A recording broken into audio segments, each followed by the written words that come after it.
दोस्तों मैंने पहले भी बताया था कि एथीरियम और ब्लॉकचेन में बड़ा फ़र्क है। आपने देखा होगा गैस फीस मतलब आप एथीरियम में जब पेमेंट कर रहे होते हो तो आपको एक लफ्ज़ वहाँ नीचे आता है गैस फीस का।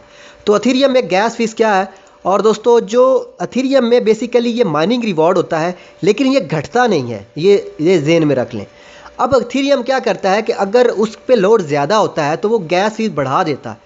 मान लो कि मैं माइनिंग कर रहा हूँ, तो मैं एनर्जी यूज़ कर रहा हूँ, लाइक ए गैस, बिजली जो भी है। तो एथीरियम क्या करता है कि अगर लोड ज़्यादा, माइनर ज़्यादा हैं, तो उसकी गैस फीस बढ़ा देता है ताकि सभी माइनिंग वालों को रिवॉर्ड अच्छा मिले। मोटी सी मिसाल आपको दे रहा हूँ, उलझाना नहीं चाहता आप लोगों को। तो ये सिर्फ फ़ायदा जो है वो होता है माइनर। अब देखें 2020 में सबसे ज़्यादा माइनिंग हुई तो गैस फीस हाई हो गया था, ठीक है। अभी देखें मेरे पास सिर्फ 140 मेगा चीज़ है जो कि बहुत कम है, और उसके पे जो अर्निंग आज हो रही है वो $14 पर डे, हालांकि इससे भी ज़्यादा होनी चाहिए थी, पहले इससे ज़्यादा हो रही थी क्योंकि इसका गैस फीस ज़्यादा है अभी। क्योंकि दोस्तों जो अथीरियम है उस पे दुनिया के सबसे ज़्यादा जो कॉइन और ऐप और डैप्स हैं वो अथीरियम पे ही रजिस्टर्ड होती हैं, अथीरियम सॉफ्टवेयर को यूज़ करते हैं। फॉर एग्जांपल आप एक कॉइन एक्सचेंज करना चाहते हो अथीरियम के द्वारा, मतलब अथीरियम की करेंसी को यूज़ करते हो, कोई कॉइन खरीदना चाहते हो किसी वॉलेट से, तो उसकी गैस फीस ज़्यादा होती है। इसलिए ज़्यादा होती है क्योंकि अगर तो वो अथीरियम पर रजिस्टर्ड है तो उसकी गैस फीस बिल्कुल ज़्यादा होगी, ठीक है। दोस्तों जितने भी बड़े बड़े कॉइन है, लाइक चेन लिंक है, मतलब फ्योरो है, कोई भी कॉइन है वो अथीरियम टोकन्स है, मतलब अथीरियम का पार्ट है। तो इसलिए अगर आप उसको बाय करते हो तो क्या करता है, उसकी गैस फीस ज़्यादा कर देता है क्योंकि अथीरियम पे लोड होता है, ठीक है। मान लो कि मैंने अभी, आप देखा होगा कि अभी मैंने एक कॉइन बताया तो उसकी गैस फीस लग रही थी क्योंकि वो अथीरियम टोकन था। अब उसमें क्या होता है कि जब हम उसको एक्सचेंज करने जाते हैं तो अथीरियम अपना फ्यूल चार्ज करता है, मतलब माइनर्स का, फिर वो जो माइनर्स होता है, अब यहाँ पर आप देख सकते हैं, इस पिक्चर में आप लोगों को दिखाता हूँ, यहाँ पर ट्रांजैक्शन गई सीधा पूल में। अब पूल में क्या होता है, पूल यहाँ पर जो माइनर्स हैं वो ट्रांजैक्शन उठाएंगे जिसकी फ़ीस ज़्यादा है। अब मान लो कि उसमें फ़ीस ज़्यादा है क्योंकि नई करेंसी थी, तो अब माइनर्स वही ट्रांजैक्शन उठाएंगे जिसकी फ़ीस ज़्यादा होगी। आपने फॉसेट पे में देखा होगा कि अगर आपने 5 मिनट में ट्रांजैक्शन सॉल्व करनी है तो उसकी फ़ीस ज़्यादा, ठीक है। तो बेसिकली गैस फीस है, ठीक है। तो यहाँ पर माइनर इसको ब्लॉक में सेंड कर देते हैं। इसके पीछे बहुत सारी कहानी है, लेकिन वो मैं बात ज़्यादा लंबी हो जाएगी, मैं उस पर जाना नहीं चाहता।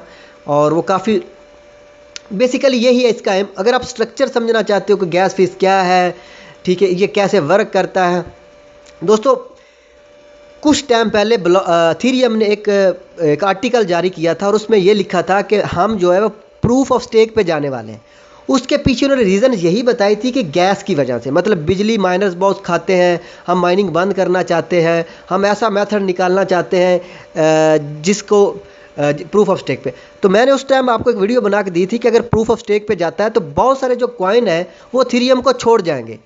इसके पीछे एक अलग स्टोरी है, क्योंकि अगर माइनिंग नहीं करेंगे तो लोग इन्वेस्ट नहीं करेंगे, अगर इन्वेस्ट नहीं करेंगे तो कॉइन ऊपर नहीं जाएगा।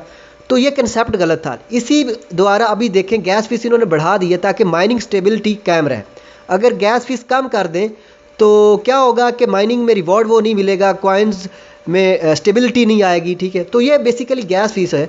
और ब्लॉकचेन दोस्तों जब रिवॉर्ड घटाता है तो वो ब्लॉक के थ्रू होता है, और डिफ़िकल्टी, और जितने ज़्यादा ब्लॉक बनते जाते हैं, जितने ज़्यादा उसकी माइनिंग होती जाती है, माइनर ज़्यादा आते हैं, तो उसका ब्लॉक रिवॉर्ड घटता जाता है। लेकिन अथीरियम में ऐसा बिल्कुल भी नहीं है। अथीरियम चाहता है कि मेंटेनेंस, पहले अथीरियम में ऐसा इसलिए नहीं था क्योंकि अथीरियम में काफ़ी डेवलपमेंट हुई है चंद माह पहले। अथीरियम में काफ़ी चीज़ें, अब देखें 16 में अथीरियम की कोई माइनिंग नहीं करता था, और जो भी थे ये कंपनी के सेटअप थे। अब 16 में जब स्टार्ट हुआ था गैस फीस नहीं थी, 17 में काफ़ी लोगों ने माइनिंग की, ठीक है। आपने देखा होगा उस टाइम भी एक हाइप बनी थी माइनिंग की नई नई, तो उस टाइम उसके बाद फिर लोगों ने छोड़ दिया, क्रैश हुआ अथीरियम। फिर 19 में हाइप हुई, आप लगा गैस फीस बहुत ज़्यादा थी, ठीक है। अब फिर देखें 2020 में गैस फीस बहुत ज़्यादा और हाईली टच कर रही है। तो ऐसे ही रहेगा, 21 तक गैस फीस ज़्यादा होगी। इसमें फ़ायदा किन को है? सिर्फ माइनर्स को फ़ायदा है जो माइनिंग करते हैं, अदरवाइज़ किसी को इतना फ़ायदा नहीं है।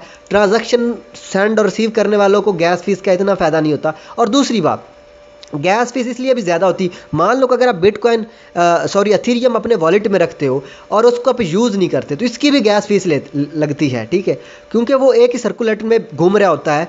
तो इसलिए उसको उसके लिए भी जो फ्यूल होता है, मतलब क्योंकि आप ट्रांजैक्शन एथीरियम पे रखते हो तो वो उसकी जो मेंटेन फीस समझ ले, वो एथीरियम चाहता है कि उसको गैस शेप में ले, ठीक है, क्योंकि उसको एक ही ब्लॉक में घुमा रहा होता है बार बार, ठीक है।